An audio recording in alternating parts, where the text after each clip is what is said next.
Assalamualaikum warahmatullahi wabarakatuh. Ketemu kembali di channel YouTube Bung Iwan. Kali ini saya akan membawakan materi kuliah dengan judul mata kuliah Kajian Organisasi Sosial Politik Indonesia. Sebelum saya masuk pada materi, saya menyapa dulu. Terima kasih bagi mahasiswa program studi ilmu pemerintahan Universitas Tadulako yang sudah meluangkan waktu untuk menyimak dan menonton video saya kali ini. Ini adalah materi pertama yang saya akan bawakan melalui channel YouTube saya, Bung Iwan. Semoga Anda semua mahasiswa betah dan mengikuti sampai akhir video, dan semoga video ini bermanfaat bagi Anda semua. Untuk itu, jangan lupa like, komen, dan subscribe. Baik, di mata kuliah ini ada 7 topik bahasan yang akan kita bahas dalam perkuliahan, di mana 7 topik bahasan itu masing-masing akan dibagi dalam 14 kali pertemuan. Artinya dalam satu topik bahasan atau satu topik bahasan akan dilakukan dalam 2 kali pertemuan. Topik pertama adalah soal memahami organisasi sosial dan politik sebagai kekuatan politik Indonesia. Pada sesi pertama ini kita membahas tentang sistem politik Indonesia yang terdiri dari struktur kelembagaan politik Indonesia, konstitusi, parlemen, partai politik, sistem pemilihan umum, kelompok kepentingan dan kelompok penekan, serta militer. Dan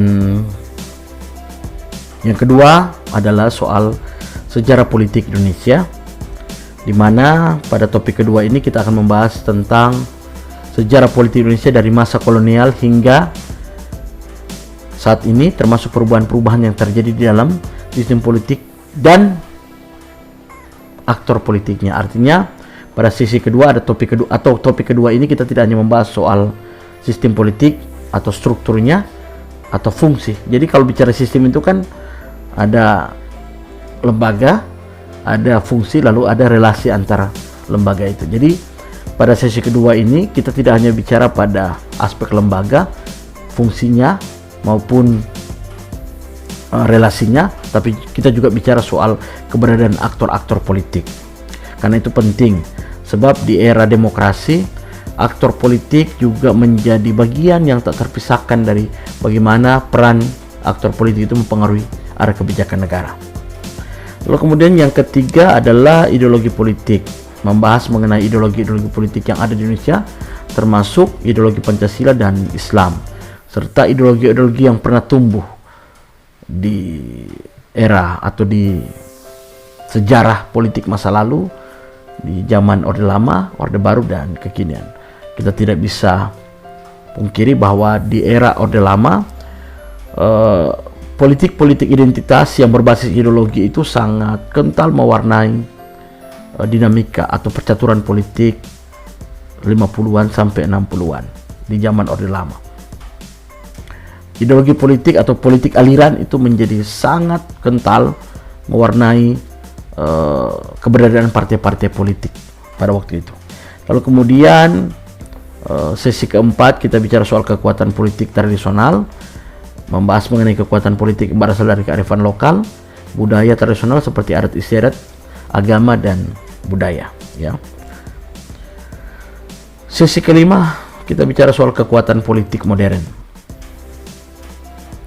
Kita bicara kekuatan politik modern yang muncul akibat modernisasi dan globalisasi, termasuk media sosial, kelompok kepentingan, dan gerakan-gerakan sosial. Yang keenam, kekuatan politik ekonomi, membahas mengenai kekuatan politik yang berasal dari sektor ekonomi, termasuk kelas menengah, pengusaha, korporasi, perusahaan, ya, atau swasta, dan oligarki atau kelompok-kelompok yang sekelompok orang yang menguasai pemerintahan atau menguasai arah kebijakan, mengendalikan arah kebijakan negara. Isu-isu politik yang ketujuh adalah isu-isu politik kontemporer, membahas mengenai isu-isu politik terkini Indonesia, termasuk isu demokrasi, hak asasi manusia, korupsi, regionalisme atau regional ya, antar daerah, dan isu-isu global seperti perubahan iklim dan perdagangan internasional, termasuk perang di benua Eropa ya.